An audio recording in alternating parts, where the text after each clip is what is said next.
Hello there, everybody. Welcome. We're back. Welcome to the Seekers Chronicles Paranormal Historians, where the history meets the paranormal. And we're here again to have a nice show. Meets the chaos. It's episode 92. 92. Wow. That's great. That's I know. great. I know. 92. So we I didn't have no paranormal stuff happen this weekend. I don't know about you. But I had a good weekend. I went away. I spent time in the Poconos.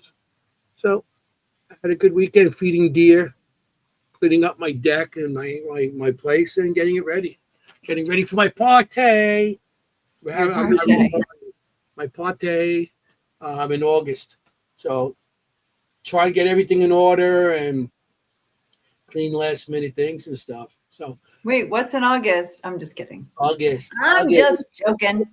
I'm going to be an old man. Mary Beth, feel better. She's not feeling good tonight. Oh, so, no. Yeah, she's not feeling good, so feel better. Tylenol doesn't help. No, we don't. So no, it really isn't the greatest. Feel better. We had what'd you do this week? I was just gonna ask you about your weekend. You were in the Poconos, but you're also getting ready for something else this week. Oh yeah. I'm gonna start packing. We got the Gettysburg Battlefield Bash this week. I'm leaving Thursday. Got my hotel room booked. We're gonna be there. Jetty's coming in on Friday, and we're gonna have a great time. I'm setting up all my Seekers, my Seekers Club paranormal stuff. I'm gonna be giving out also. Also, I'm gonna be definitely. I'm gonna have displays of my spiritual sketch art, and I'm going crazy because I don't know. I got so many pictures, and I don't have enough stands or room to put everything. So I was getting everything ready today. Tomorrow I'm going to pack the car, and I'm going to leave Thursday very early in the morning because it's a 5-hour trip for me, But I can't wait. We're going to have so many great people there. I can't wait. Yeah, and it's going to be a good year. I'm always excited. I'm always excited, but then as it gets really close, it gets really exciting. Yeah, a couple of days ahead, you're like, all right, here we are. Yeah. Well, we got 2 days. And 2 more days for me, 3 for you, but we're gonna get ish. Yeah, ish. Well, we'll see. It's a fantastic time. I'm getting texts from so many people saying, "Hey, what are you doing? You're coming?" So yeah, I'm looking forward to it. Always a good time there. Always a good time. Pam and Steve Barry do a great job in that place. They do. They do. It's at the Eisenhower Hotel, and that's Eisenhower Hotel in Gettysburg. Mm-hmm. So we should have a good time there. And that place is haunted too. It is. I can prove go there, and Jenny gets a room. Of course, it's the most haunted room in the place. We didn't know it, and we had some great activity there. So yeah, I can't wait for that bash. Really. For everybody who doesn't know what it's like to go to the Gettysburg Bash with Anthony, it's like this: me sitting in the back and everybody going, "Hey, yo, Anthony, what's up, Anthony? How you doing, Anthony?" And I'm like, "Hi." Groups of women come and pull you away like 16-year-old girls, and they all go, hi. Then you disappear at the jewelry aisles. So what are you talking about? All right, but still, everybody does know you're there. Everybody knows you're there. You got to see him. He's a big celebrity. I've been around doing this a long time. So we're just waiting on the guests right now. So you're going to have to hear us talk. Yeah. It's going to be a little late tonight. So, all good. But, okay. What happened there? How come everything changed? So what are you looking forward to the most at the bash this year? What am I looking for the most? Mm-hmm. I like the after the bash. Because that's what makes this bash so great, because everybody hangs out afterwards and party, and it's like one big paranormal family. Everybody gets together and we party, and we sit there and there's music, and you know, it was a great time. Last year, Batman stripped in front of everybody. When Batman's out on the Batmobile, and all the women like ah. I'm like, Oh what my the hell is God. going on? But all had a good time. They have so many other things going on there. Celebrity. They got the celebrity. What is it? The bartenders, where Yes. where the bartenders are they all these different people, Dave Schrader and uh, everybody that's somebody in the they come and they bartend and they see who gets the most tips and that's who wins and the tip money goes to Wounded Warriors, which is a great thing. It is. It is. Hey, you know what? I won one of the 50-50 raffles 2 years ago. Oh, yeah, you did. I Yeah. did. I did. So maybe I'll get lucky again this year. Yeah, our guest just texted me. He's gonna be a little late. Yeah, he's having some car troubles. So when he gets home, he's gonna be, coming on. But yeah, so you're gonna have to hear us talk. No big deal. We have lots to talk about, especially this guest and this place. Gettysburg. We've been really excited for this. Yeah, This the one. guest. We're not gonna tell you who he is because No. it's a place we've been always talking about. It's one of our most favorite places. It's on the bingo card. I'll just We'll have just to tell tell you, him. it's not the Shanley. No, That's not the Shanley and it's not White Hill Mansion. It's No, the we're not other gonna- place on the bingo card. yeah, And there's nothing about me that will give it away. But I mean, the bash. You know what I'm looking for? The most happiest thing I always do at the bash Well, is when we have that big bonfire, smoking cigars. I don't even And know how to having a smoke a beer. cigar. You can tell I've never smoked. I'm like, how do you hold it? burning the sticks and hanging and bullshitting about our experiences or just BSing about everything. It's such a great event, and I enjoyed so much. I really do. I just can't wait. I love meeting people in person whom I know only on Facebook or Instagram. Yes. Like you feel like you're friends, like you are friends. You are really friends. And then you're like, oh, now I know you in person, friends. Yeah, that's what's awesome about that. It's like people, like you said, you just made them on Facebook, and now they come and it's like, and you like, I'm so and so, and they come up to me because I guess because of the the spiritual art or whatever, and because I've been up there, I've been going to Gettysburg Bash for I don't know how many years now. I've been going since the second one, and I've been there a long time. So you get to meet a lot of people, but on Facebook, it's funny. After every time I do an event, I get bombarded with friend requests from everybody. Yeah. And next thing you know, of course, I got to screen a lot of stuff because the one year you took everybody, and next thing I know, I'm being hacked. And then I lost everything on my thing. I lost everybody, and then I had to start a new account.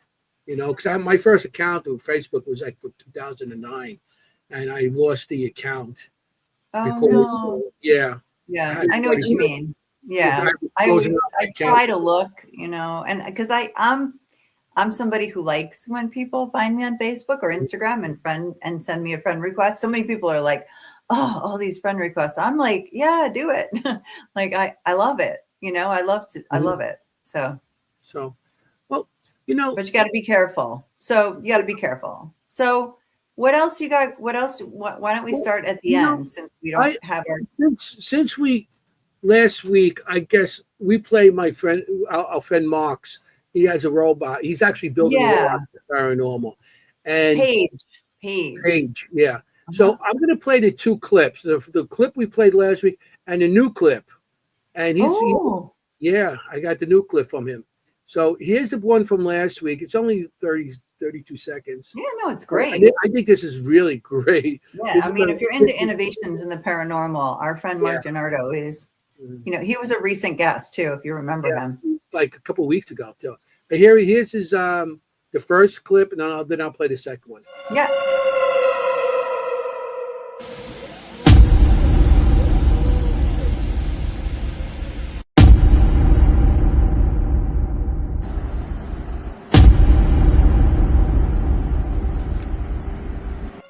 Good evening, everyone.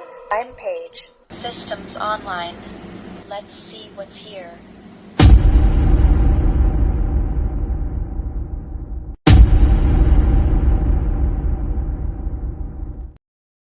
That's an awesome clip. But the second one, you're going to see how a little more advanced he got with the second one. Look, and it's starting to shape into something. Watch this. So here's the second clip.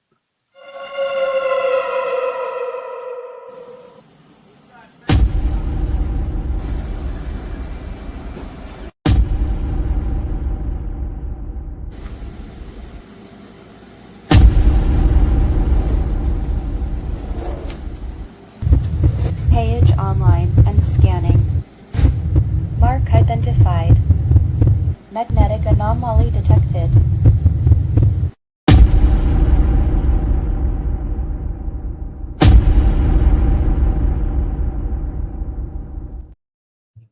Ah, While you see how much is coming, and so that thing, he's going to have he's going to have one day like one of those drone, not a drone, the what do you call those robots that look like people? The oh, Android type of yes. robot. He's gonna have something coming in, and the eye's gonna glow and stuff. This guy is he's really good with all the Yeah. ideas he comes up with. He really is. I think it's so cool. I mean, can you imagine someday we'll just be able to be like, Paige, do you detect any paranormal activity? Like, That'd be good for me. I don't have to leave a seat then. I'll just sit there and say, "Hey, Paige, go down there. See if there's anything down there." Okay, come what am back. I gonna do? What's there? I love it. You know, No, I let me love do it. it. It's so fantastic. It's so I can't stick innovative, you in some of these and situations. I can't put you no, out. it's. Go down that hallway. I'm just going to wait here. I can't put you in that. No. I would love for our guest to see that. Like, I wish that he had seen that because I feel like that could be cool. Well, I just invited. We have a event going on in well, not an event, but a private investigation going on in October, and I just invited him. So hopefully he could do it. I know what you're talking about. I Okay. invited him and Paige. Him and Paige, his girlfriend Paige. I called it Paige Bot. I think that's so cool. No, Yeah. I said, as I hit you and Paige Bot.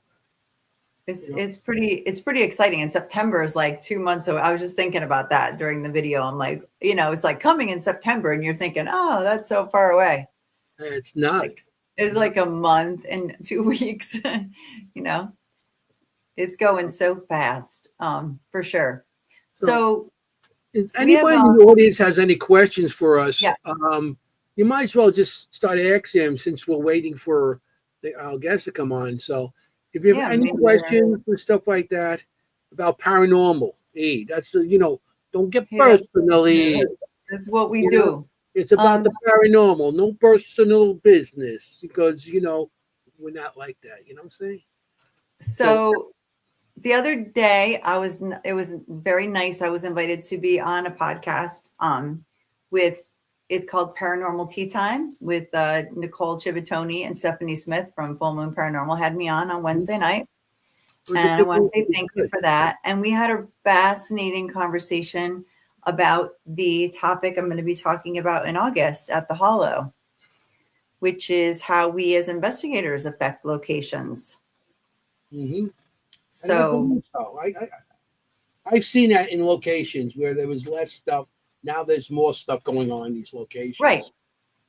And I would like to ask our guest tonight a little bit about that exactly. And I sent you a specific photo. You don't have to use it if you didn't have room, but there was a specific photo that made me think, oh, I'm going to have to ask him. you know? For the guest. Yeah. Because now every guest is going to be asked this question by me. By you. You You know, gotta let me know which one it is. it's going to be my new question. You think you know about my you know what question? My We're special getting question at some the end. questions. Jenny, here we're getting some questions here. What did you Uh-oh. do Is it going to be like, last week's episode? yes, I did. Of course I did. Mhm. It was mind blowing. That Well, place was unbelievable. And when are we going? when are we going? Right? We are going. Matter of fact, since we're next week, I'm going to be on Twisted Paranormal with Jeremy Cotter. Ooh. Yeah. So yeah, next week it's on a Wednesday night, 9:30. So if you Nice. guys want to come in, we'll I'll be talk there. about next Tuesday also. You know, I love it. Yeah, no, I just thought we would start at the end since we're talking about ourselves yeah. first. And Um, at the Hollow, we could talk about the Hollow too. I know yeah. it's in August 22nd. I will be giving a class, going sketching with the spirits, and I'm going to show basic drawing. Very basic techniques on the face, and then I'll have people sit down and meditate, and then I'm going to have them draw what comes to them or any kind of experience they had. So we'll see how that. I mean, that should be. We should be fun with that. And Oh, yeah. Madam Jenny over here has how many of 14, 15 different shops going on at the same Stop time? it. Two. Two. Yeah, I'm doing a workshop. We're Two. building a small, device, and then I'm also giving that lecture right in a row. So sketching with the spirits, is that what you said? Yeah, sketching with the spirits. I figured that'd be a decent name, and It is good. It's better than sitting with the sketchy spirits. yeah, drawing with Hanging the with the dull spirit, sketchy spirits, because the we've sketchy definitely spirit. hung out with some sketchy spirits. In We fact, don't know sketchy. speaking of, you know what I'm going to say because you always read my mind. Speaking of sketchy spirits, you just made a drawing of a very sketchy spirit that we came across at Benhurst. Oh yeah, you know something? I Please didn't put that share. up there. Please share. We were at. You could So, tell the story, and then I'll. yeah, all right. So I'd love to. So we were at Penhurst a couple months ago in the Penhurst School in Pennsylvania. And Anthony and I were completely alone in one of these massive buildings. I mean, completely alone, just the two of us. Huge building. And silly blonde Jenny, accidentally turned her digital recorder on without realizing it. Well, that turned out to be a blessing in disguise because when I went to check it to see where, whatever, how much I had left on it, whatever, I pressed play and suddenly this guy started talking and we were laughing so hard. He was like, I can't believe this. We thought that can't be real. It was such a clear EVP. He was like, I can't believe I got an effing word tonight. What the hell? Yeah, he's complaining. So We were laughing so hard. We're like, who is that? I'm going to try to bring it up. I love it. It was the funniest thing. Anthony and I were just laughing hysterically. Like we just expected, maybe some whispers or nothing, that we got by accident. And it was just like, I can't believe I got to work. I'll see if I could bring it. I don't know if you can see it on the screen. If not, I'll put it on. Can you No. know something? I'm going to try to bring it up on the download it on the. But the cool thing is, just yesterday or the day before, whenever, just the last couple of days, Anthony drew him. Yeah. Like you didn't get the impression at the time. No, I had something similar coming to me, but this weekend I had time, and I really, for some reason, I cleared. It was I had a lot of time this weekend just to sit there and think too. And when I go to Pennsylvania, when I go to my place in PA, I kind of relax a lot. And you got a lot of stress going on and everything else in life. Yeah, everybody does. Sure. But when it, so what happened was I just I'm trying to put this up on the screen, and it just comes. I'm just sitting there, and Penhurst comes up, and the image of that area came up, and all of a sudden I just started thinking. I was just thinking, like, why am I thinking this? It was just curious to me. But then it ended up that this image came up to me, and I heard the words that were actually said that night. The bad words. Yeah, and I started laughing. I'm like, is he coming to me now? So of course I got my pen out, Funny. and I drew him. So I'm trying to get him on. I'm sorry. I'm trying to do two things at once. I'm trying to talk. No, it's just so funny. Like it just goes to show you. We talk about this on the show all the time. Mhm. It just goes to show you that sometimes the better thing to do is just be yourself, turn the recorder on, Mhm. and just hang out. Yeah. You Well, know? this guy wasn't happy, so he wasn't happy No. to hang out. It was just so funny He because was I like, don't think he was talking to us. I feel like he was just I got to F work tonight. Yeah. And then, a couple other words. And I'm like, and we're listening to it when you play the playback. And it was like, we were laughing. It was like, why was this guy, Who is and he that? wasn't, I don't think he was really talking to us. No. I think he was just complaining. complaining that he had to work. So this is the image I came up with. Okay. Yeah, that looks like he sounded. He worker, he's bald, his blue eyes and black beard. That's and so different than anything you've ever drawn. See, that's the hallway too. Yeah, I have put the chair back there because you remember the chair that was down that hallway? Sure, I do. I went running towards it, and you told me to stop. Yeah, because there was somebody down there that wasn't nice. He was protecting It might have been him. I don't know if it was him or not. But when I have a feeling, and I don't have a good feeling about something, if I'm with people, I just tell them, don't go there. Just, back off or stuff. Not everybody listens, and then they get a scratch or something, and then they go, like, oh. But, if I have a bad feeling about something, I'm not going to let people get hurt. That's that's no, of course not. Usually with me, he's like, you go first. Go. No, I'm kidding. I would never sick you in anywhere that's dangerous. No, of course not. No, I'd rather go myself, and I have. I mean, I've been in locations, where now it's a little harder for me because of my knee and my back the last couple of years. But I used to crawl into little spaces by myself, and now he lifts me into them. And well, you're littler than me. No, but I used to crawl in. I was always the first in, first and last out. I was always that kind of person. No, I am too. I love it. I'm more of a protector over people. No. That's what I do. I protect people. Of course. No, it's true. When I was like, because me, I was like, ooh, dark hallway. I'm out of here. I'm going. And you were like, no, you're not. But I did listen to you for once. But yeah, you for once you listen. Yeah, I mean it's not. I try to protect everybody. He is a great put myself in a situation and put anybody else in that. He is a great. I agree with that.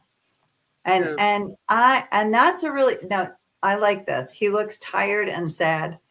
He did seem tired in the EVP. Yeah. Now, I try not to read into EVPs because goodness knows, right?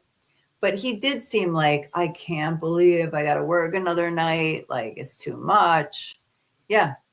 Remember, it was a hospital, too. And it was a school. Right. And you don't know. In hospitals, these workers sometimes have to stay extra time. And, I don't know if he was a nurse. I know he's a worker. He was unhappy, and he was down that hallway. That's the hallway I told you not to go down at the beginning by yourself. So maybe that's we ended up going down it. Yeah, but it was just so funny. Yeah, and this guy just came up. That's but that's how my drawings come to me. Sometimes I'm just It's at the so moment good. I don't draw it, and then all of a sudden it'll come to me, or I'll see a picture of a location, and you're like, oh wow, and then I'll draw the picture of it. That's how I do it. It's people think, oh, you go in and you take your pen and draw. First of all, we're in a place that you can't see nothing in front of your face. No. So to get a pencil and paper out to draw, it's not going to be great. And Or even sit down, or yeah, even, or like, stand, like you're not comfortable. mm-hmm. And it's not like we go from a dark area to a light area. We go from Right. one dark area to a darker area, into a darker area, into a dark, wet area, into a dark, wet, smelly area, I mean, when we do investigations, we're all over the place. You Yeah. know? Yeah. It's not like you're like, let me sit at this desk here and draw with this paper and pen someone left out for me. Well, It's like, yeah, it's not like that at all. since Yep. the guest is not here yet, so I'm going to start asking you questions. What's the best EVP you ever got? It's so subjective because it doesn't have to be a long one. Do you know what I mean? Yeah. Like, I can think of a couple. One that comes to mind is at Trans-Allegheny Lunatic Asylum, because it was so meaningful. About 5 o'clock in the morning in the recovery area for the lobotomy recovery area, we were asking what it was like what was it like for you here? And I got the most profound EVP. It was, I got better. I really got better. And I thought, it still gives me chills because I think we think of that place as so horrible, because it was in a lot of ways, right? Like horrible things happen. But we forget that some people, people got treatment who desperately needed treatment. There were people who were suffering badly, and got some degree of treatment, right? Like even a little bit better was better. So, and we always think of the negative. So for me, it was so profound because it was a positive EVP at a very difficult place. And it was just like I said, a full sentence. I got better. I really got better. Yeah. I mean, the Trans-Allegheny, like you said, there were people that are getting better there. And remember, before it was the Trans-Allegheny Lunatic Asylum, they had, it was there for the soldiers, for the Revolutionary War and everything too. And there was a whole section for soldiers. Right. And so it wasn't just, the lobotomy was very bad there, no? Yeah, lobotomy. They go through your eye, like it's just on your, like it's a surgery on your frontal lobe. Yeah, but you just don't think of that, right? Like we have this sensationalism in the paranormal, right? Of like everything so negative and so bad. And I just thought that was so profound. So that's one of my favorite EVPs. And I think our guest is here. So that's my favorite EVP. You don't get the rest. Okay, we're going to announce our guest. Sure. So, go ahead, Jenny. Okay. Tonight, we're so happy to have our friend, the owner of the very haunted Hinsdale House, which I am representing with my t-shirt tonight, our friend, Mr. Dan Klass. Welcome, Dan. Hey. What's up? How are you? Oh, just having one of those days. Yeah. We all go through that. You had what we had. I was like, we have more than enough time. My wife's making homemade macaroni and cheese, and then she's, can you go pick up Athena, my son's girlfriend? And I'm like, yeah. And I figure I'd come home, have some macaroni and cheese, jump on the podcast. And my other daughter called. She's like, Dad, I have a pop tire. Can you come help me? And I got the stuff, went to go get the the jack and the tire iron and stuff like that, because I hate using those ones that come with the cars, because they just suck, And then the caps on her car have these chrome caps on them or something like that. Oh yeah. And I was having a hell of a time getting off. But I'll tell you what, this guy pulled over. He had like a power jack in his car, and oh my God, it made it so much easier at the end just to zip those on and off of there. And comes to find out that he owns land in Hinsdale, and we're kind of No. like neighbors down there. And he took my card and he's gonna come have a tour. He's like, we've been talking about having a tour. I go, well, now you got a free one, so come on down. Wait, Awesome. what? That's so crazy. Does that kind of stuff happen to you a lot? It's weird, like it's Yeah. like just the coincidences. Like this guy just pulled over and he happens to have 75 acres of hunting land down in Hinsdale, and he hunts, and he That's wild. talking about the Hinsdale house. It's like, well, you know, you're helping the owner right now, so That's crazy. And he's talking about your play. That's awesome. That's awesome. I mean, just to even Yeah. heard of it is amazing. But yeah, you are a great dad. And let's start at the beginning. It's not a bad week because it's your birthday week. So happy birthday. yeah. Happy birthday. Thank you, So that's well, fantastic. appreciate it. No, of course. Sunday was your Made it birthday. made it to the big 5-0. 5. Well, it's not so bad. Your 50s are pretty good. No, I feel good. Good. Good. I'm glad.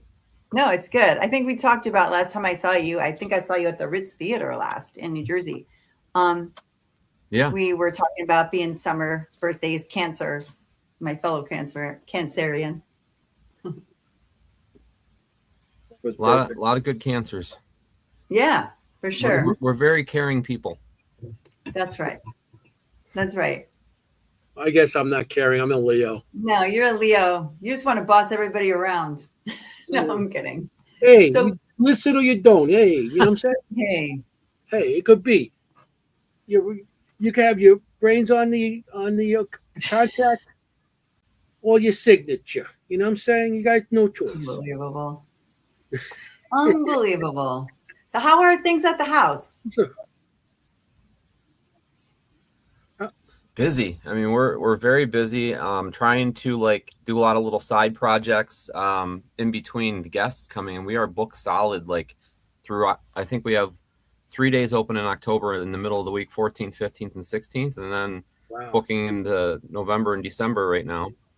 And I think the 14th and 15th are booked because I just got one of the girls that was at the house last night because I was doing a tour, and then they spent the night there.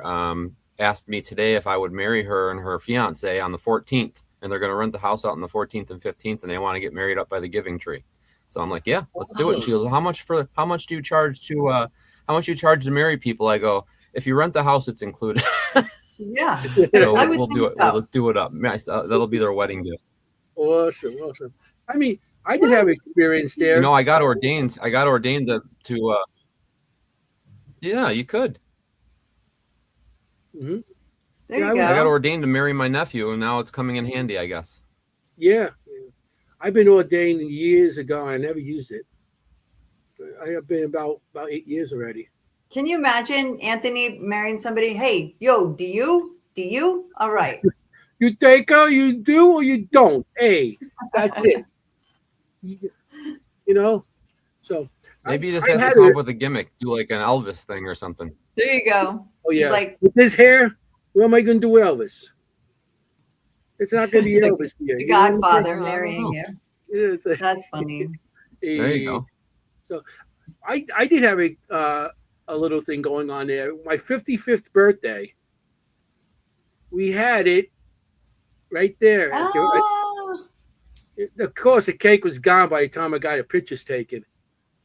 And of course, they had to buy me a crown. But my 55th birthday, I had at the Hinsdale house. It was a pretty nice. crown. Yeah, it was a pretty crown. You know, I had to cover my bowl spot. You know, from all that wind. That is so cool. At my I did 55th not know birthday. that about you, Anthony, that you had your birthday party there. There's so much you don't know about me, Jenny. You know, I've been around a long time. So much to learn. Years. Oh my goodness. So- What a nice thing by the tree. I hope I'm gonna like do a little for the weather. I hope the weather's good and it's a beautiful fall day for the wedding there because that's such a beautiful tree. Yeah. So, Yeah, I think it'll be good. And if not, we could always do it inside. So Yeah. Well, so since we do history, can you give to the audience that don't know, because we have a audience for people from around the whole country, and some we also out. We got people from Japan and everything else on. So, could you give a little bit of history of the house to them? Of the Hinsdale Yeah, house? yeah, sure. So, I mean, the Hinsdale house became pretty famous back in the 1970s. I think it's more famous today. There was a family that had moved in there in 1970 and stayed till 1974, April 1974, that started having poltergeist activity, all different types of things like doors opening and shutting. They're seeing creatures and beings that they can't explain, UFOs, aliens. You know, all this stuff happened in this family. And this is before the movie The Exorcist came out.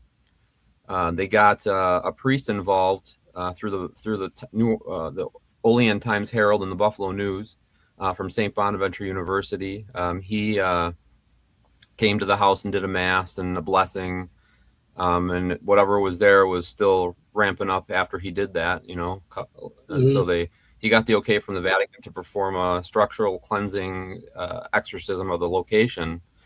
And in April of 74, they performed that structural exorcism in the living room with a film crew and a famous psychic, Alex Tanis. And it didn't work. They said the whole house shook for like 20 seconds and it was cleared and then came back full force. And they were basically chased out of the location. They lost all their money they put into it. And families moved in and out of there until 1986. And then it was vacant until I purchased it and started fixing it up, and been using it as a paranormal research center and having teams and other people coming to help investigate it and come up with evidence that we can put together and kind of map it together to try to come up with the truths and folklores and try to put the we've been able to do a lot with it since we've owned it. So and we've discovered things that we didn't know were there. We've corrected the history on it from when I first got it. So I mean it's like a big open book. Yeah. That place is awesome. We talk about the place a lot on this show. We do. That's one of our favorite places, and we always talking about the Hinsdale house and that one. My worst experience ever at the paranormal was there. Yes. Yeah, I think I showed you the picture and everything on that. Yeah. Well, we have some of your art on the wall too. Yeah, Yes, you do. Yeah, It's right at the bottom of the stairs. Every time I Right go, there. I see it. Yeah. So yeah, I seen her standing on these stairs, Yeah. and the woman that was in charge that time when we were there, she actually, when I gave her the picture, she sent me this picture, and you can see some Yeah, shadow. Oh, on yeah. the bottom. Yeah, that was just taken with a regular Canon camera, no flash. That's right into Laura's bedroom. And when I took that picture and I showed Clara that picture, Clara Dandy Miller, I took it, and she lives in Florence, Oregon now, and she immediately said that's my daughter, Laura. So and that was right in front of her bedroom. Oh. So this could be Laura. Could be. She looks kind of pissed. She looked pissed at us that night. Is the age about right? Yeah. Well, she died older. She died, and I think she was like 28 or 29 years old, maybe 30. Okay. But when people see her at the house, she's coming back as a child, like a younger child, like at the age she would have been when she lived there, when all the stuff was happening to her. So, Yeah. Okay. So she that would be also- about right. she also- like 6, 7. yeah, she also, she kind of had, I think she had gifts as well, because she predicted her own death. And it was kind of, she was the one that was affected most at that house. And I said to Claire, I said, why would she want to come back here? And she said she wouldn't tell me why, but she said she knows why she would. And also her son Michael died too a few years back, and he started popping up at the house too. Like his name started coming through EVPs and spirit boxes, and and she said, yeah, he would probably go back to see her. So Wow. And his room was on the first floor, right by the kitchen. Yeah. Yeah, Right. he experienced a lot of stuff there as a kid as well. Shadow figures, things flying off the shelf, and hitting him while he's sleeping. So I mean, there's not a room in the house where there hasn't been activity captured. You know, have been trying to document that for years. So Yeah, That's interesting because the last time I was there, I slept in that room alone in the house. Actually, everybody left me, so there I was in that room in particular, and I kept hearing like click, like something was like hitting the wall or something. And you said right, things thrown kind of thing. It sounded like yeah, almost like that. Yeah. yeah. Okay. well, I Um, mean, the upstairs is very active. I sat in the kitchen one night. Everybody was conked out, and I just sat there the one night, and you could hear running back and forth upstairs and giggling. And I walk up the stairs, sneaking up the stairs. As soon as I got to the top step, it all stopped. yeah, And then as I turned, I went and looked around, nothing, and I went back down the stairs. As I was going back, I was in the middle of the staircase. I could hear them giggling upstairs. And I'm like, I said, and as I turned around, I said, "You think that's funny?" And they just giggled, and I went back up to check, nothing. Then I went back down, and yeah, you could hear disembodied voices all over that place. It's amazing. yeah. Oh yeah, even on the outside of the house as well, you're hearing it. Right. Yeah, that's I, Mary Beth. yeah, That is that's a good something that point. definitely we've thought about. Like that was one of the first things that I thought about when the Catholic exorcism, structural exorcism, or cleansing didn't work. I said, well, what about other types of religions? So throughout the years, we've been bringing in healers, different lay people, different Smart. religions. I'm open to anybody. You know, I don't have any prejudice against any religion or whatnot. So we've had witches, we've had shamans, we've had other priests from different religions, Buddhist monk even that have come and put their positive blessings on the location, and it seems to have lightened it up a lot. We get a lot more geared towards positive interaction than we do negative. It was all when I first bought it, it was a very negative vibe, and people seem to focus on the negative aspects of the location. But I also feel like in the 70s, it was you're either dealing with angels or demons, right? One or the Right. other. Right. That's all they knew back then. It was a very Catholic Christianity based system back Yeah. then. So, you know I think it's a lot different today. What we know today and how we deal with things are a lot different than what we did back then. So I think I don't know. I feel like we're on the right path though, because every time we do something and it feels right, it feels like another puzzle piece gets given to us, and we figure something else out that we didn't know before.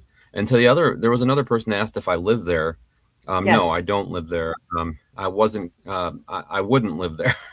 I don't think I could live there. You know, I Mm. purchased the house because of how active it was when I investigated there with my team, and I was kind of drawn to the location, and it was just going to be another situation where a location gets torn down. It had a wrecking ball date, and I did not want to see that happen with the location. And I basically emptied my bank account with my wife's permission to put a deposit down on this house to try to save it. And it's been miraculous how it's come to fruition and how it is today, based on a guy that purchased it and had no money to fix it up. So Yeah. It's incredible. I remember I my mean, first what time a going nice there. wife. What a nice wife. Sure, go for it. My first time there, the door We have so opened many up, questions for you. and the front door. That's before you guys got it fixed. I think you put a Yeah. new door like a year later. And that's this is a picture of the door opened. You know, we didn't get oh it wow, open, and I locked the door. I physically you had that little lock or something. I locked the yeah, door, yeah, and we're all sitting there, and we heard click, and I didn't see it personally, but two guys on my team, my friend Giuseppe, and my friend Joey, and they seen the door physically open, and you could hear it go and open slowly. So we all jumped up. I jumped up with my camera and ran out, and you got that spotlight in front of the building. Yeah. The spotlight was not on, so I ran So out there. nobody was there that physically interacted with the spotlight.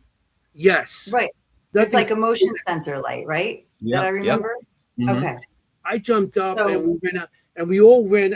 I went out. I was the first one out, and we all went around the building and looking around and stuff. There was nothing there because, you know, at that time, they still do it, but kids come down Oh, at yeah. nighttime and they try to come in, and they want. We had kids coming up that time and we say, no, you're not coming in, you know.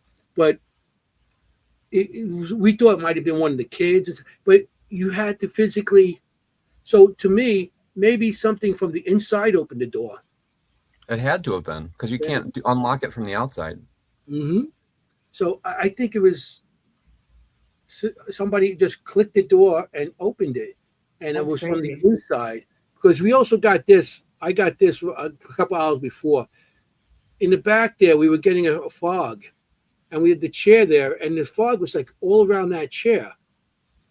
I don't know if that has to do with anything, but that was like a couple hours before that. It was a chair in the back and in the fog. Remember, I'm doing this. This is when we went. Oh my Yeah. goodness. Yeah, you should see it now. 2016. Yeah. Mm-hmm. And then lockdown came, and it was a month after us. Yep. And the door opened up for them also. And I'm sitting there watching. I'm like, whoa, the door opened up for them too. So it was like, to us, it was like a verification that something is opening that door. So it was pretty cool. It was pretty cool for us. Yeah, there would be times. That's why we had to get the door fixed, because there would be times where we'd lock that, and this is before we put the metal grates in front of it. We would leave, lock, come back the next day, and the door would be wide open. You know, like and it wasn't people breaking in. I mean, there were people breaking in at the beginning, but I think that it's not so much anymore. You know, we haven't had anything, knock on wood, like that happen in a few years since somebody threw a rock through the window.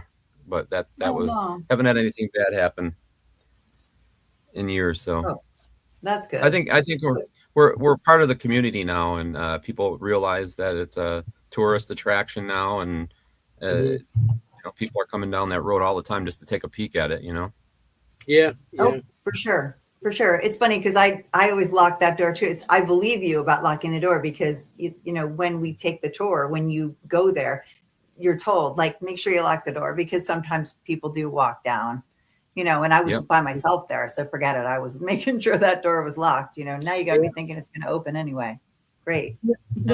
Has it opened since then? Because I remember when you put the door, and I've been there quite a few times after that, and I always have a camera on that door. That's what I'm trying to get it, you know. So we have the double, like that double bolt lock on it now. Right. So it's not, we really don't have that happening. And then, but we were also having an issue with the bathroom door. Can you imagine sitting there doing your business and then all of a sudden the basement door, because for anybody that doesn't know, the door to get to the basement is in the bathroom. So can you imagine sitting there doing your business and all of a sudden the door just is opening up next to you, next to where you're sitting on the toilet, and you're like, oh crap. So we had to like put a double lock on the door for the basement too, because somebody was in there screwing with people when they're going to the bathroom or taking a shower, you know, like, hello.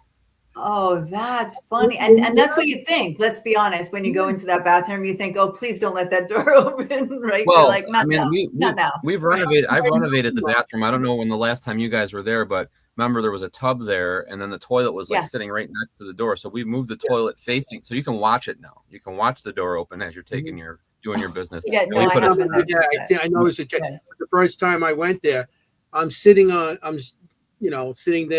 saying my prayers, and somebody was knocking on that freaking door.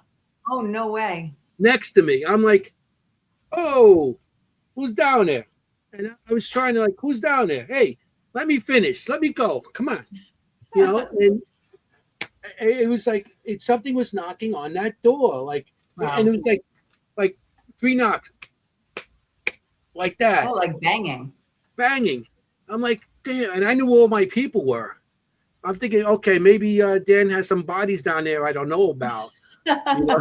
Well, I mean, that's a theory, you know. I mean, there are stories about these gentlemen that lived there and were killing and murdering people and storing their bodies in the basement and in the crawl space, and then, you know, burying them outside after the winter thaw. So, I mean, I've had so many EVPs down there where it said, help find me I'm buried, stuff like that. Psychics have said that there's bodies buried right on the other side of the wall of the house, which has come true. It's come true with the investigations that we've been doing.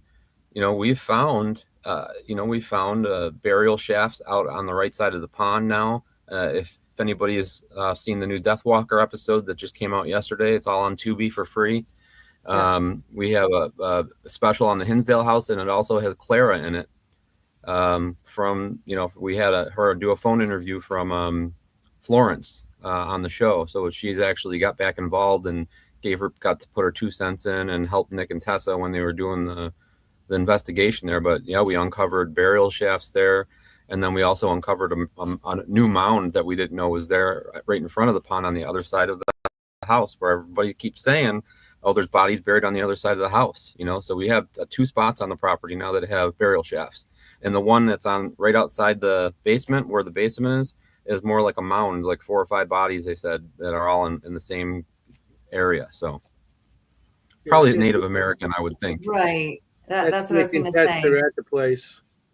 So you're talking about different than by the pond that you found. Yeah, this is completely different. So this is 2 separate locations. Oh my gosh, that's a lot. You're right. Yeah. Wow. I mean, wow. I feel that I love it. Activity you have comes from the land, and some of it settles into the house.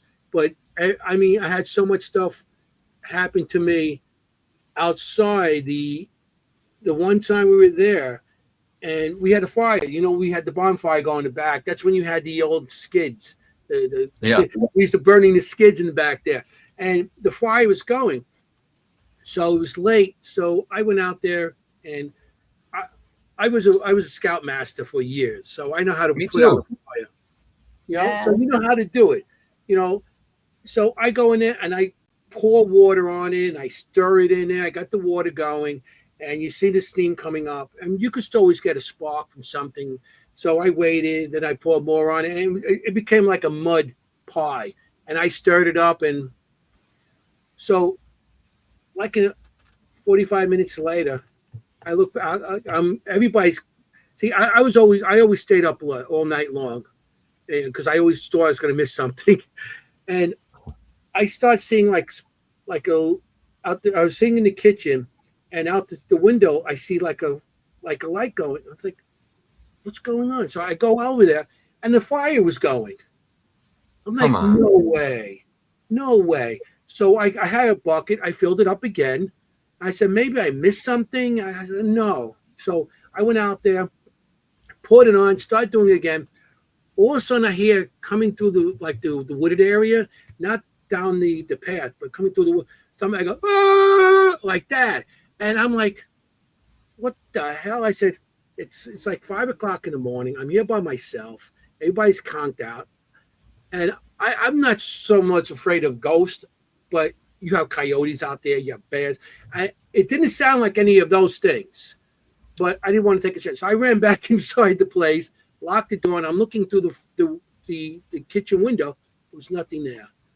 So I'm like, okay, I think it's, maybe it's time to go to sleep or something. It's like 5 o'clock in the morning. The sun was coming up like in another hour. And it was like, but yeah, something coming, it sounded like somebody like running through the brush area at me. Really? And, yeah, that was crazy. Yeah. Wow. I had somebody with me too that night. Well, before that, they went up the path, and they got some sayings, and we couldn't understand what it was. And she played it to her friend that was a Native American, and it actually said something like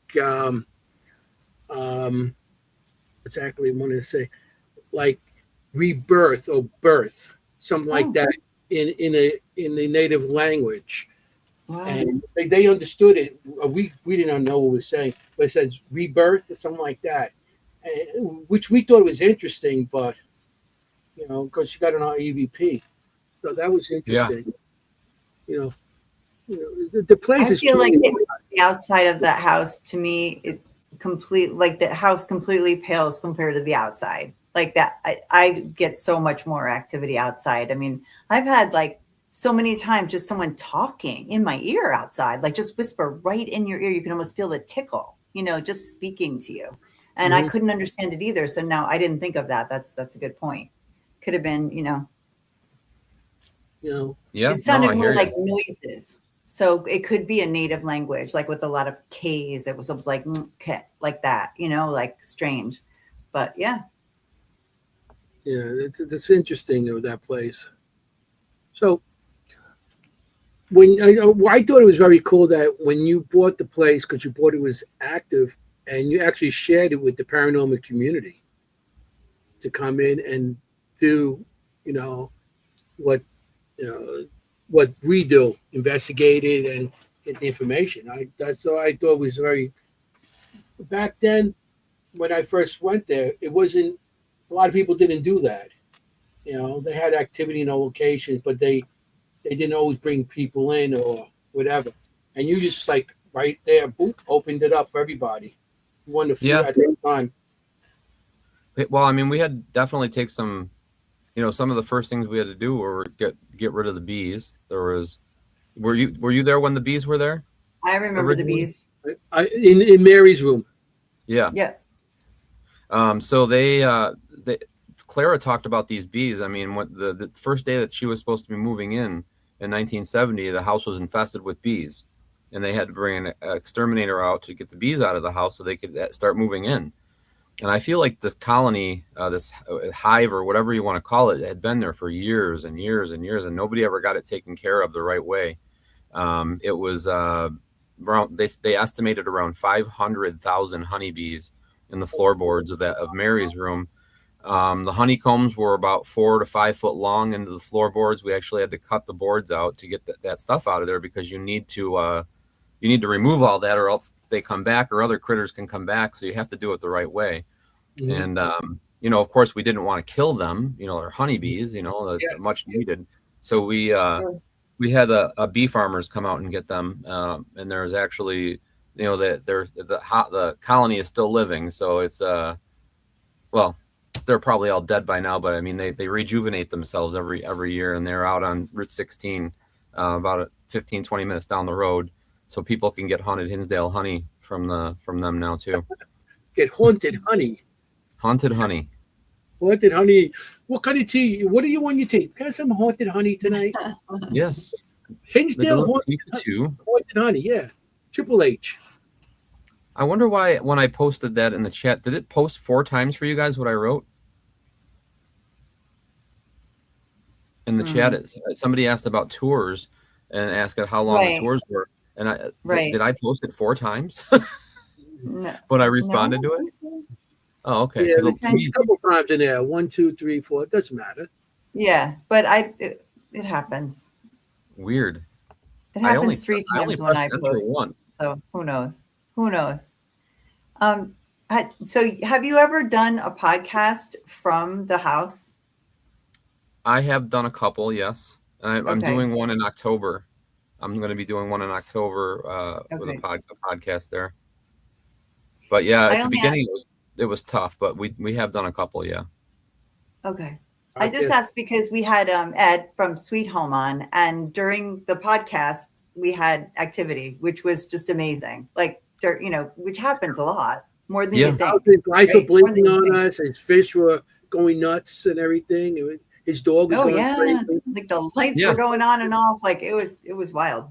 The one Yeah. podcast I had done there, you could hear like thumping on the stairs because I was sitting in the kitchen and the stairs were behind me, and you could hear like somebody going up and down the stairs, and they were like, "Do you hear that knocking?" I'm like, "Yeah." Should I turn around? Yeah. Like, You're you like, want to yeah. continue the podcast, or so That's Right. awesome. Let's keep going. Exactly. yeah. But no, just curious if you ever had any live activity on it, because that was such an interesting experience with Ed. It got so bad, actually. It kept happening. We finally were like, all right, get out. Just go outside or something. It was really like, the dog got a little upset. I mean, So we were like, do have cameras there that we stream.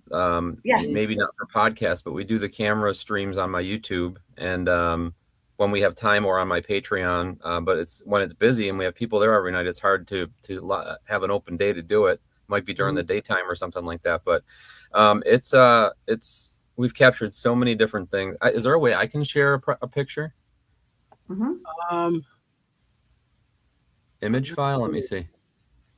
Oh, hold on. Hold. Desktop. Send it to me. Maybe I'll try to bring it up if you can. So Let's it's see. been a little while now that you've had that. A couple of years now. Can I can you Oh, you add got that something to? on? Okay, hold on. So this was when we were when we were first streaming at the house, the first day that we ever had access to be able to stream, because it's in the middle of nowhere and we had no service. And finally, I had satellite internet service, and we were able to stream. It was like, remember when you had cell phones? It was like there was peak time, off peak time. You could get free calls between 7 p.m. and 7 a.m. or what. It was the same way with the satellite when I first did it. So I was like, that's fine, because I'd rather stream at night anyway. And part of me wanting to get the information on the house out was, let's stream this. And we had this streaming live on paranormalwarehouse.com, and we had a couple thousand people watching at one point. And everybody's like, why are we watching an empty room? Like lots of questions. And I'm in there being able to answer questions about the house and told them that it's a live investigation. And it was probably like 1 or 2 in the morning, and I fell asleep on my couch, and then all of a sudden my phone started blowing up, and everybody started sending me these pictures of the shadow coming in from the front door. Yeah. And this is the type of stuff that we capture, like when we have these cameras running 24/7 and we go through. The best thing is having all these different eyes on it. Because I'll tell you what, as a paranormal investigator, that's the thing I hate the most, is setting up that DVR system and then having to go back and review all that footage. And you only have your eyes on it, or maybe a team member's. But in cases like this, we had 465 people watching, see a shadow figure appear at the Hinsdale house when nobody was there. And how do you think the buzz is after that? Everybody's talking about it. It's a side by side. Yeah, it's a side by side of the where it wasn't there and it was there. So I mean, we just put it. That's great. I mean, it's clearly right there. I mean, I I remember when you first started the warehouse. I think we were doing an investigation, and you just started them. And he goes, "Can we go through the, watch you guys?" And yeah, sure. That's when you first got it. Yeah, because we do offer that too. Like if teams want to stream when they're there too. I mean, I can link it to my YouTube, and I have 50,000 followers on YouTube, so we can stream. If people wanted to stream while they're there, we can do that for them too. Yeah, I mean, it's great. I know where you are, because that's the door right there that opened up on us. Yeah, exactly. And that's Mike's bedroom right behind there. Yeah, right there. We had somebody sleeping in there. We have people upstairs. I was down here. I was sitting in one of the chairs here, and that's when I always go and sit in the chair in the dark by myself and just listen. In what we did one time with the place is that I feel the house comes alive when a lot of people are not there, when people aren't there. And did you just put something else up? Yeah, whenever you want to talk about something else that's really cool, we can show this picture. Yeah. What we did was we put all our cameras in, because at the time I had the DVR cameras. I had 4 cameras, one each room upstairs. We swung them through the windows and through the windows into the kitchen, into the back room. We had hundreds of feet of this wire all over the place. Yep. We had actually outside a tent. My guy Giuseppe had a 12 by 12 tent. The canopy type of things with the zip cam so we had that outside with the equipment, and we were watching the monitor outside, and we were doing all that. And then what I did was I had a wireless microphone. I put a PA. I put a what do you call it? The PA system. I just went blank. It's a senior citizen moment. I put a speaker up there upstairs with wireless mic. No, not even recorded. Okay. A speaker, just like a speaker. And I put a wireless mic. And I was outside with the wireless mic. We put the speaker up there, and we had recorders all over the place, and of course we had cameras. And I'm starting to talk and starting to ask questions. And I said, can you show me how to get out of here? Can you show me how to get out of here?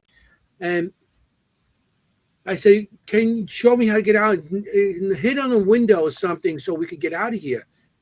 And was one of my teammates was in the front, Joey and his son, and something started knocking on the window in front of the building, and on the second floor, by that bed that's on the second floor was the window right next to that bed.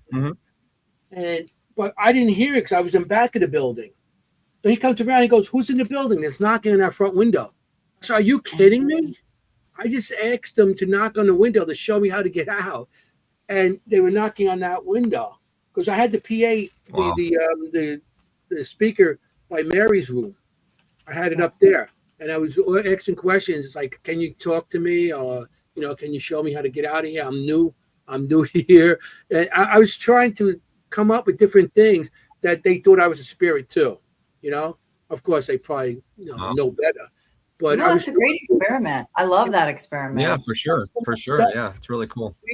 We had obelisks going off, and we had the one, and the obelisk, one obelisk was talking to the other obelisk, conversation, yeah. It was weird how the conversation went back and forth on the obelisks, two obelisks. I feel that the house comes alive when less people are there. And this live streaming you have now, I think it's a fantastic idea. I agree. It's fantastic. Yeah, I love it. I think it's I have a partner. Her name's Vicky. She's from California, but she lives over in Denmark, and we've been working together on a lot of stuff there for many years. She's come up with, I had the cameras, and then she figured out how to do the recordings and stuff so the teams can get them. So she kind of does that. She works. She's the ghost cam service. And yes. Then we also started doing the QR codes. I don't know if you've seen those yet. Yep. But we have the QR codes throughout the house, so we can update those when people scan them. There's up-to-date information, new pictures, new interviews, interviews with the priest, interviews with Clara, cool things that you wouldn't normally get when you go to a location when you're in the middle of an investigation. So you actually get up-to-date information, as we go, because things change. So we like to keep people informed. Yeah. She's wonderful. She's a good friend of mine, and she's designed half my wardrobe. Has she? Yeah. I think I have 20. She loved the design. Style shirts. She's very good. Oh yeah, that's why I've kept her around. She's a Cancer too. Her birthday's on my birthday. Same day. That's so cool. You guys share a birthday. Yeah, I know. Yeah, we didn't know that at first, but it's kind of funny. Yeah, she's very bright and super talented and a good friend. Yeah. So how did you hook up with Nick Groth on the Death Walker? I mean, he came in, it was lockup at the time. The lockdown, yeah. Lockdown when he first went there. And then I guess you became friends after that, or? Yeah, so the friendship kind of just blossomed from there. It's weird because I was kind of at the beginning. You like when you meet a celebrity, somebody that you're used to. It's kind of taboo. You don't want to overstep your bounds or get into their space, or I don't know. I just acted normal. Just a normal person. Tried to not bug him. And eventually he came to me. He came to me because he wanted to film there again. And, it was a slow process, but at one point it got to a point where, it was just kind of a trusted friendship. Mm-hmm. And it's always been that way. It's always been a good friendship where there's trust involved, and to the point where he felt he could trust me with helping him out with some business stuff on his end, as far as his website and his store, and came up with when Paranormal Lockdown got canned. We knew it wasn't because of the ratings, because it was one of the top rated shows out there. So other people or other things got involved with getting that canceled when the networks merged. So our whole thought process was, let's make a new show, and fund it ourselves, so we don't have to answer to anybody.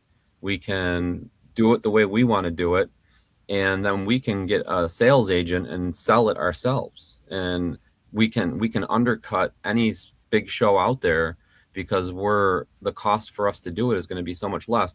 And I'll tell you what, I never thought I would be involved with making a show like that. I took on the job, many different jobs, besides for executive in charge of the production. So I basically had to run all the financial, everything like that. I got involved with casting. I got involved with locations. I got involved with film. I actually held cameras behind the scenes. I got on camera a few times when he needed me to. Again, not overstepping my bounds. If he needed me to and he wanted me to, I would jump on an interview or whatever. It wasn't about that for me. It was about the experience and learning how to film and make a show. And then the whole editing process, having editors and having putting it all together. It was amazing, and then selling it, and then being able, like when we got our first sale, United Kingdom bought it, and it was like, the check was more than I ever experienced in my life, as far as like getting a check for selling a television show, it was like, whoa, like this is crazy. And then he's telling me that's what Ghost Adventures, what we got paid is what Ghost Adventures gets per episode.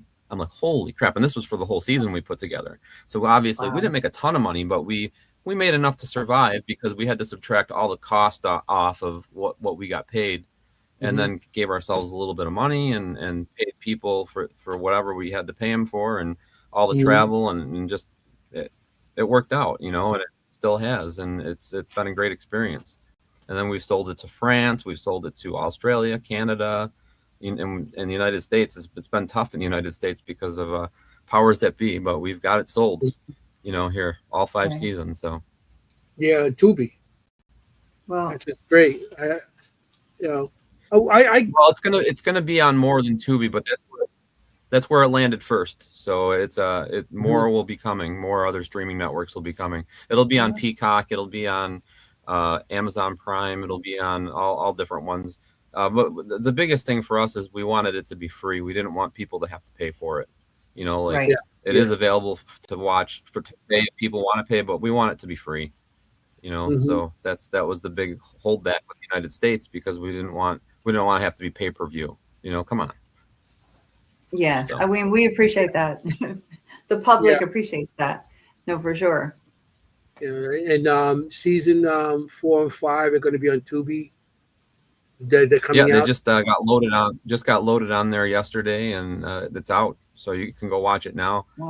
There's still 2 episodes that need to be downloaded from season 5, but I think we're working on getting those up. So, but there's there's 18 new episodes up right now. Oh, forget it. Not sleeping tonight. Forget it. I finally got I really enjoy that show very much. Yeah, I finally got to meet Nick and Tessa. And last time I seen you, was at Niagara Falls. We went up there for that's right. Niagara Falls for the premiere.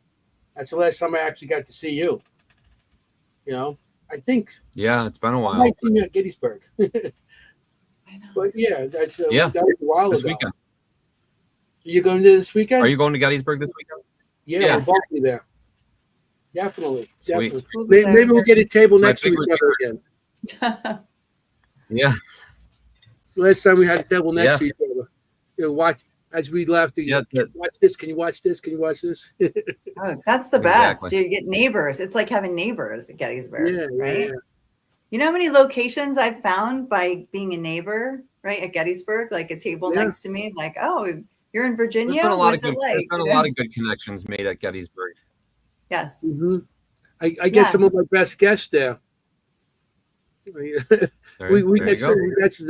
I network big time to get guests and everything for the show. And I feel last time I went to Gettysburg, July, I think we were booked all week like November. Just with guests from Gettysburg. Yeah, he says, "Hey, you're going to be on the show." It looks like you're going to have a a nice slew Dan, of new people this year too to pick from.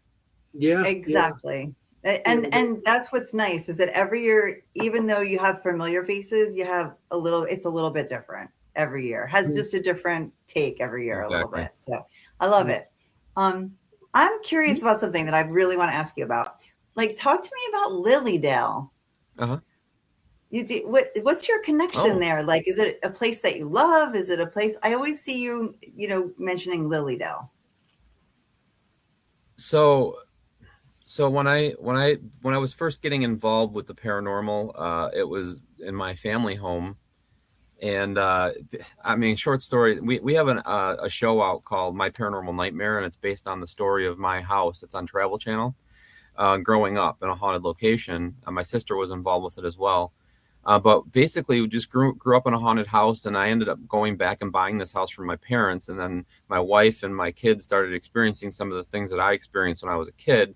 It wasn't anything malicious, but now that I had the deed, I was able to like dive in and try to figure out what was going on. And a friend of mine had recommended me to go to Lilydale to speak to a psychic, and I didn't really know if I believed in psychics at that point or any of that energy type stuff, but I appeased her and went to Lilydale and met up with the psychic Ellen Bourne. And before I even paid her, she's like, "You have two children spirits living in your house, and they're attached to something that they love."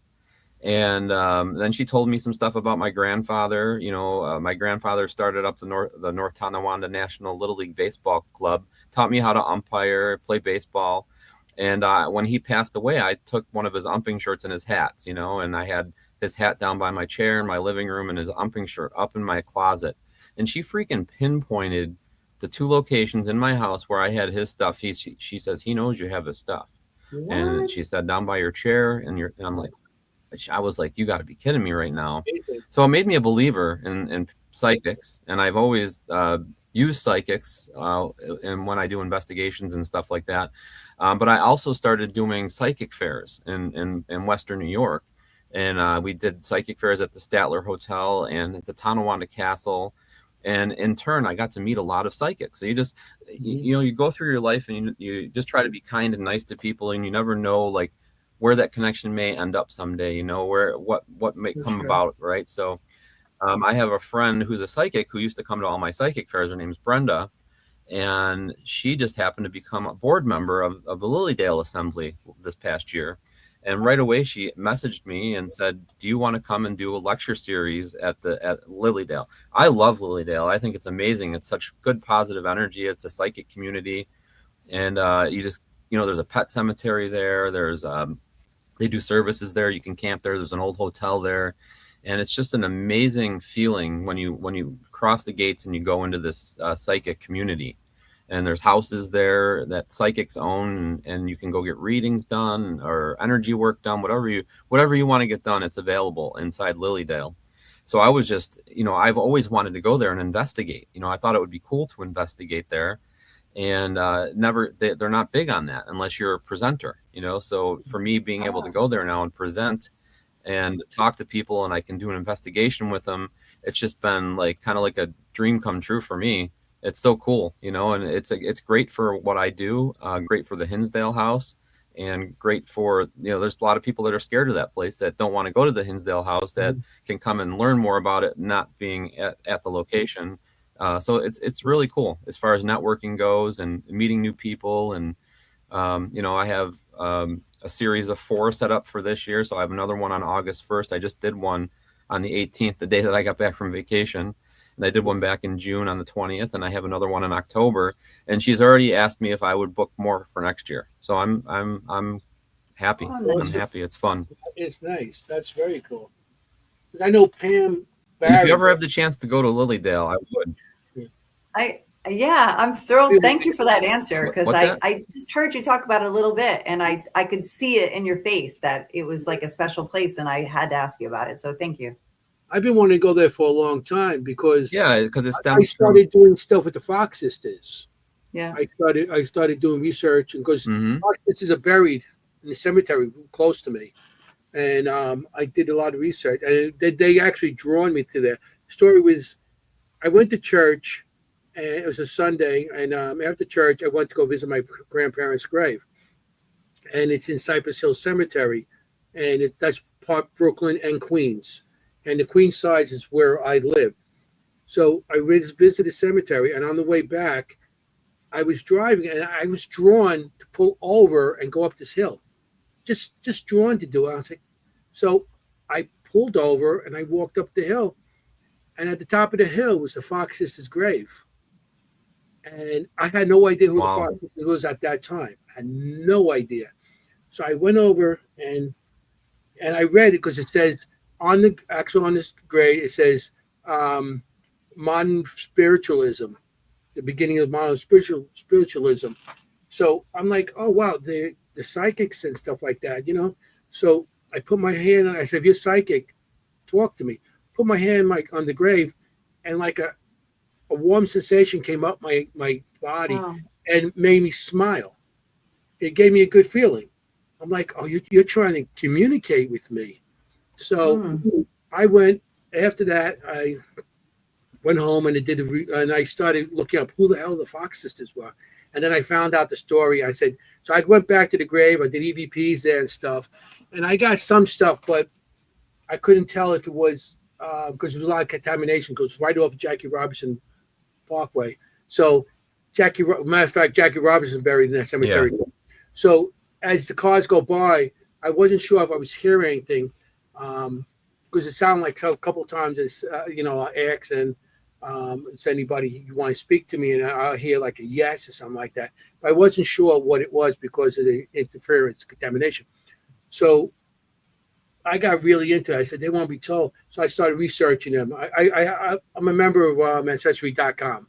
So I did a lot of my genealogy. So I put them up there. I started looking them up, and I actually went up to their place up in Hyattville, and we did a little research. The woman that was in charge actually let me do an investigation inside there. And so I started doing a lot of research. And so I found out that the house, they rebuilt it out in Lilydale, the replication of the house, because the foundation is still at the location of the regular place in Hyattville. Yep. I've been wanting to go up there such a long time. And, because of that, I'm just curious more about the Fox Sisters and everything, because I did a lot. I mean, it was a lot in a lot in New York and everything. I know they came from up there, but they did a lot in New York. They did in Philadelphia. They did in Ohio, all the big places. But Wow. I was Wait, let me show this to Adam real quick. Hold on. Adam was asking me about one of my titles. Yes. This is the old wingtip title here. Oh. I like this Adam one. likes Adam's got that eye. Wow. Adam's got that. He's like, do you see that? So I got Kane on here, Kane's autograph, John Cena, Kelly, Mickey James, Beth Phoenix, and Matt Stryker. Oh wow! All autographed on there. Jeez. It's cool. I have too many of these. I have too many titles. I don't know. It was something that so as a kid I watched the wrestling, and when I got older and I could afford things, I'm like, I want to get a belt. And now I have 7 or 8 of them. I'm like, I'm a retard for buying all these stupid things. Where are you gonna put them now? Exactly. Now I have them in my office, and my wife knew that I had 7 of them. She'd probably kill me. Oh yeah. No, I have a lot of stuff in this office, and it's like I have autograph jerseys and stuff that I can't keep at home, but I donate it a lot. I donate a lot of it for cancer charities now. So that's kind of the new thing I do. So we give kids signed jerseys, and it's just something fun to do to lift their spirits. So of course, absolutely. Yeah, I used to be. Yeah, Adam's known for that. He always sees the cool stuff in the background. He's always like, "Hey, what you got there on your shelf?" Here's something Henry doesn't know, but I was a manager for a wrestler on Manhattan Access Television. What? Were you really? Yeah, I was called the lawyer. I was supposed to be a guy that was in prison for life, but then I studied law and I found technicalities and I got released. But I was a bad guy, and my wrestler was Johnny Dangerous. His name was, and he was Matter of Fitting. fact, we were doing a Manhattan Access television. I was the manager. I used to pull people. I used to walk with a cane and beat people with my cane and stuff, doing interviews and everything. It was great. Until they threw me in the ring, they hit me with a ladder a couple times. I used to run around. I was much younger and skinnier, but so we actually tried with WCW. Was it WCW? Not WCW. The other one, it was more where they used to hit each other with cheese Oh, grinding. ECW. ECW. And they had Extreme Wrestling. Yeah, Extreme Wrestling. We tried for that. And then we tried also, I think it was the Nasty Boys. Remember them? Yeah. Yeah. Oh, yeah. Knobs and tags.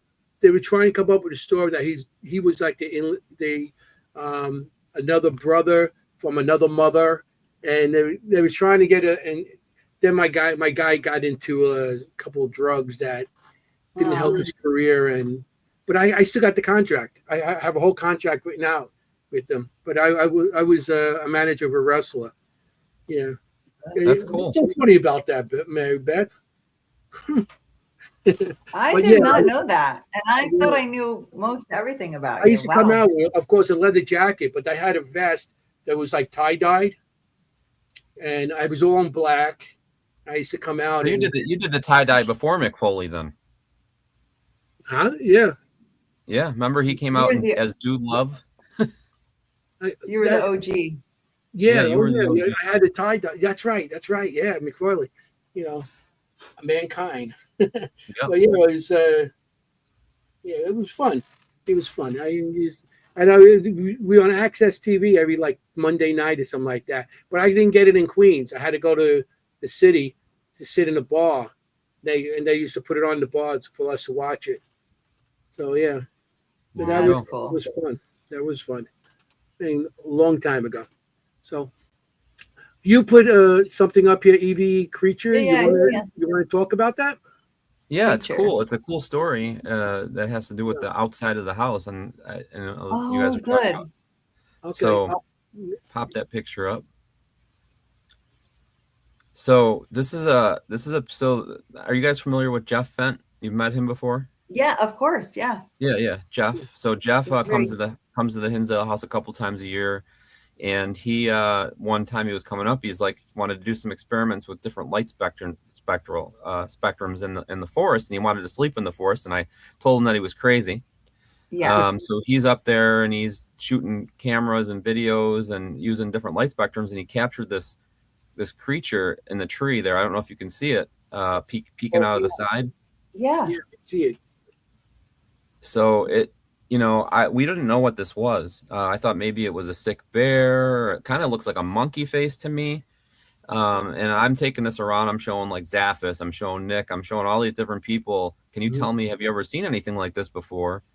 Because you like you said, you've heard screaming. You've heard something coming from the forest when you were there, and a lot of people experience that type of thing when they're up in the forest or hearing stuff coming from the forest. And then the only explanation I ever got with this picture was a shaman from Coyote Chris Sutton out of St. Louis. And he says, oh, that's a puckwudgie. It's a puckwudgie. I'm like, what? A puck? I didn't know what a puckwudgie was. But it would make sense.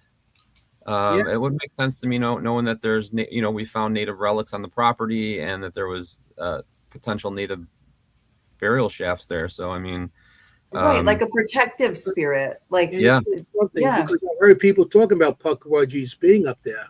Yeah, I was just about to say, it's not the first time I've heard someone mention a puckwudgie there, which makes perfect sense to me. Like that just peeking out, and like underneath it, you could see like a hand or. Yep, you can. You're right, like moving onto the tree, like it's pulling itself out. Yes. Yeah. So if you actually blow it up, you can see the hands in the back, and then the hands in the front, and maybe like a slight of a tail. So it definitely doesn't look like any native animal that would be in the Enchanted Mountains in Hinsdale, New York. So. You can even see it on the other side. I'm not sure. Maybe I'm over, but it looks like something. It was like it's holding on the other side too. Yeah, I'll tell you what. Like Jeff's discovered some cool stuff for me. This being one of them, but just how we met was even fun in Indiana at the reformatory in Indiana, and we each had a geo box, and that was, and we were running experiments back and forth, and we just clicked from that point on.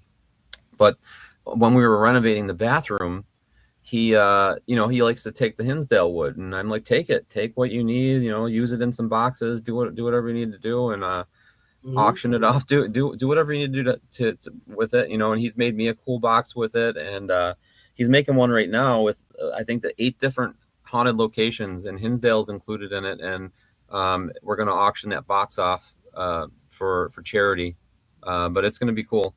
But when we were renovating the bathroom, one of the boards that we replaced, I was just taking this and throwing it in the pit fire. I didn't think having haunted wood would be a business, but it is. Now I save every little piece that I have of for or to donate or to sell or whatever to make some funds. But I was tossing it in the fire, and he says, "Do you mind if I take that?" And I'm like, "Yeah, go for it." And he took this big chunk of wood, and about a week or so later, he had cut into it, and there was a bullet shard in the wood. It would have just been gone. Like that would have just been burned in the fire, and it was a lead bullet. And I'm like, he sent me the picture. I'm like, holy crap. And he brought it back to me, and we have it there for display, now. But the immediate questions in my head, I'm like, oh my God, like the brothers killing people, the basement, all this, like going through my head. But then when we had it dated, it was pre-Revolutionary War. So, I mean, it had to have been shot into a tree. The tree had to have been cut down and harvested, then used to build the Hinsdale house, because it's original wood to the house. So, I mean, it's really cool. Just a really cool story. I mean, Jeff's found some really cool stuff, out on a whim. So thank God he does what he does. Exactly. He's so gifted as a builder, and he's such a wonderful human being as well, which is more important. But he's a gifted person. But a bullet, 1853.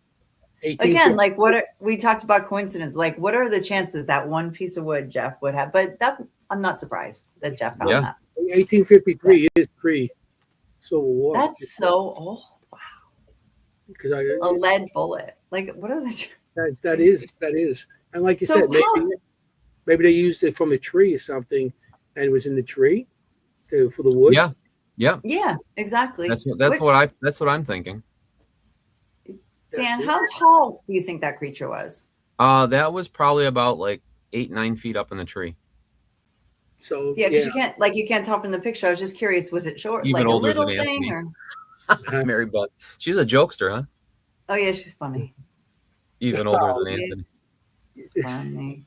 No, so Mary Beth. 9 feet up. Wow. Okay, I did not see that coming. 9 feet up. Wow. Yeah, that's funny. Yeah, that's interesting, the Puckwudgie. So I see you just put something else up there. Matter of fact, I can keep going if you want to. You want pictures? I don't know if we have enough time. We got. Yeah, no, we love it. Let's do it. Oh yeah, we'll do as much as we can. We'll do that one more, and then that's it. Then we can talk about it. No, it's fine. We got time. This was so there's stories about a dog that lived in the house, and then it got up out of its chair and ran out into the street and got hit by a car. And the family that I interviewed said that they never the dog was such a good dog, loyal dog, it would never get up and run out the door. And they had so many different things happening to them in the house that they actually got and left the house and left all their stuff in the house because they didn't want what was there to know that it was that they were leaving. And this is a picture that we captured into the kitchen from the living room of it looks like a dog to me, like a tongue. You can see like a transparent dog. We've captured, I don't know if you guys have ever captured it, but there's been so many different investigators that have come to the house, and we've captured dog barks, cat meows. There's this team called the Warriors of the Paranormal that I have some of their video clips up on my YouTube, where they were sleeping on the couch, and it looks like an arm goes underneath their blanket and levitates up and comes down. And then a few minutes more into the video, it looks like animals popping up out of their stomach area underneath the blanket. It looks kind of like a hedgehog or something. I don't even know what it looks like, but there's a lot of different animal spirits that we've captured at the house as well, which is kind of neat to think about. Of a group that I know that actually I seen, they had they were in that room looking out into the kitchen, and you could see like a tail of a cat on a video. walking. I forgot what team that was. I'm surprised they didn't send that. You know who else captured an amazing EVP? Richard Estep, when he was there. He sent me a EVP that he captured of just such a clear cat meowing. And he's like, "Have you ever had this?" I said, "Actually, we have." But his was the clearest that I've ever captured, that we've ever captured. But it was really neat, just that other people are experiencing different spirit animals at the house as well. Yeah.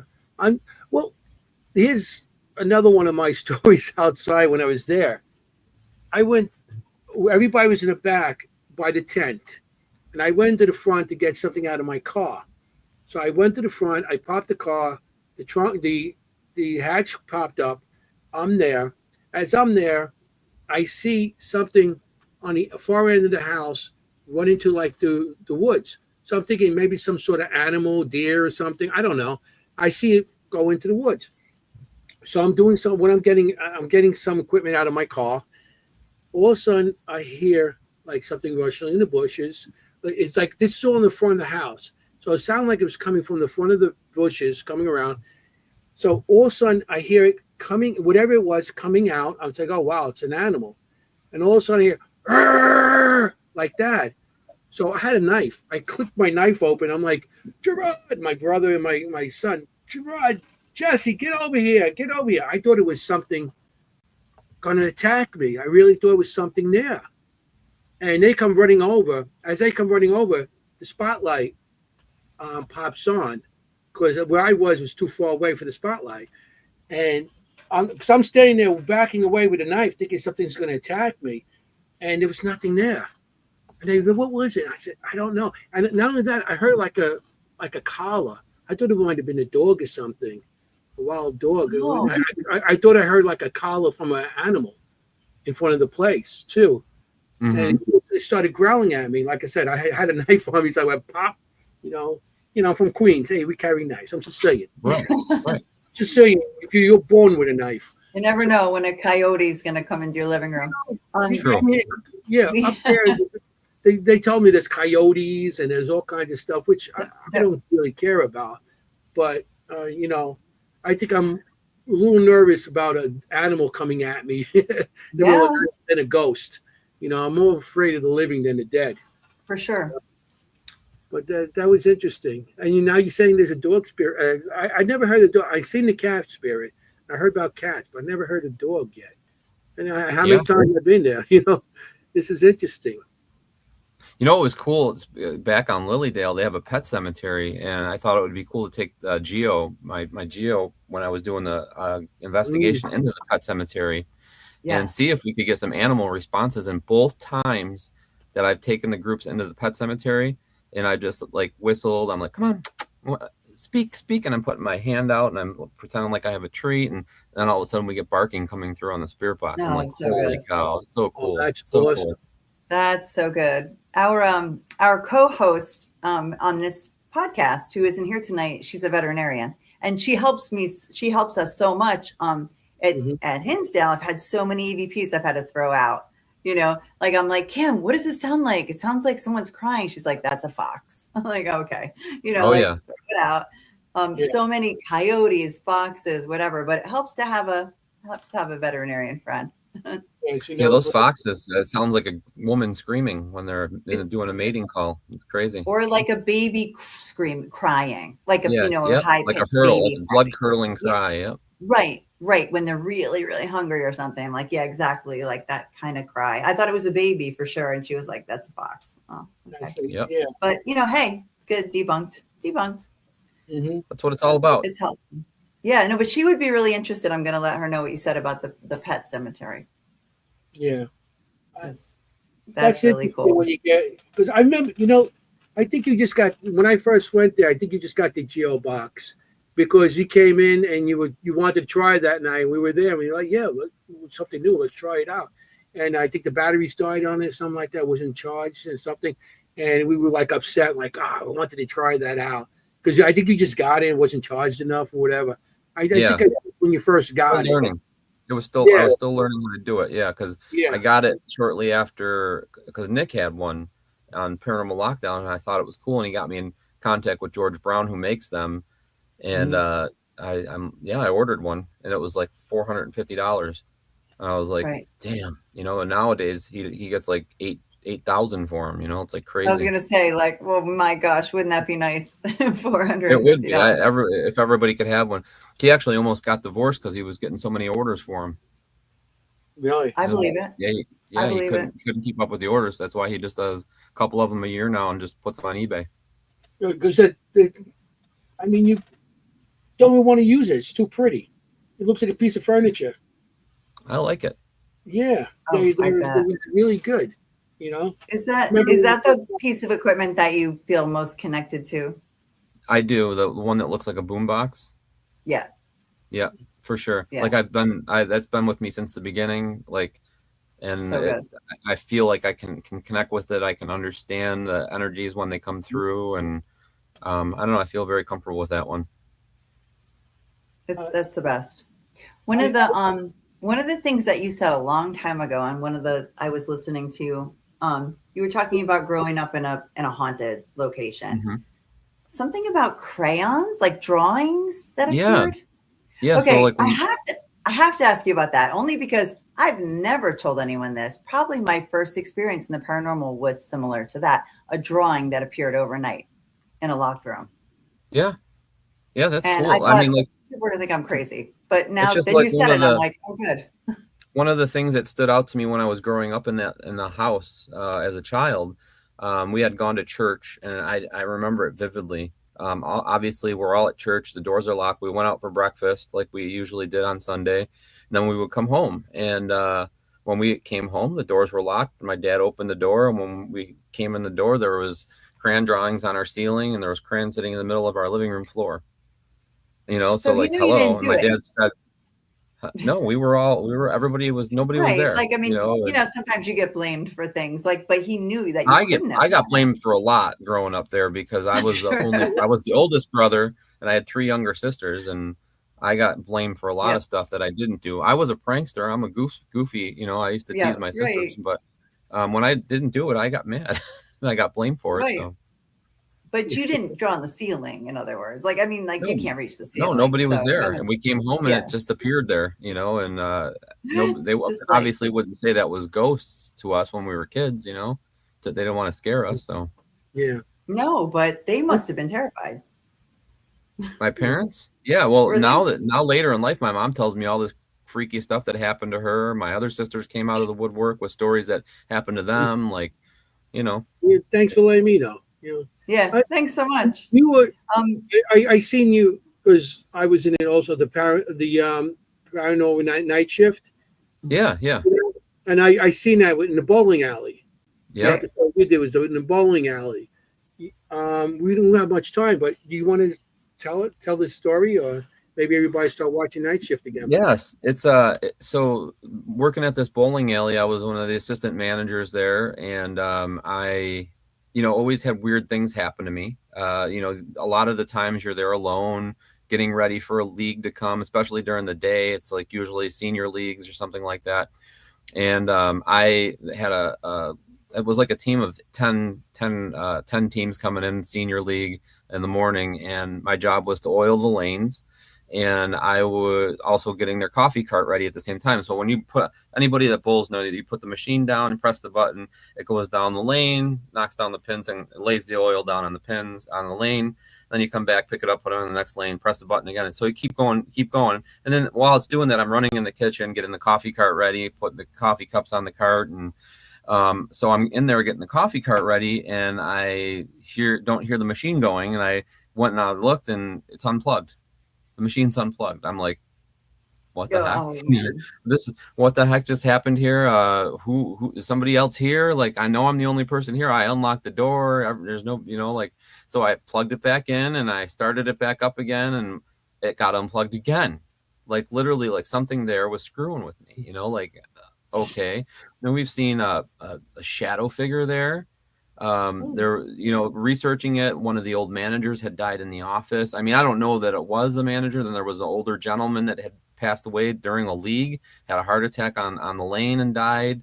The old owner had died, passed away. So I mean, there's a lot of different what ifs it could have been there. Like it was pretty crazy experience working at the bowling alley. And then I come back to, as I started getting into the paranormal, like I need to film here. I want to film my YouTube show here. And then I filmed that. And then when they were asking for things that have happened while you were working, I'm like, I got a story. Yeah. Hello, come talk about the bowling alley, So, and they were cool with talking about it. I'm like, can we put this on TV? And they're like, yeah.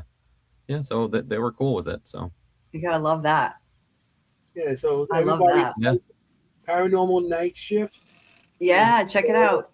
Watch Yeah. Anthony and Daniel both. Yeah, I think you were like in the first one or something like that. So I was in the last one. I think I was the first or second one. I don't know. Yeah, but I remember when I started watching, I'm like, I know him. And it's funny because half the people on the show, it's like the people I met at Paracons or something like, that I knew and stuff. I didn't know they were on it. It was like funny because they flew me up to Buffalo to be on the show. And they actually had to get on a plane. One day, I went there on a Thursday. They filmed me when I got, in the morning, in the afternoon. And then they kicked me out the next day and they flew me back.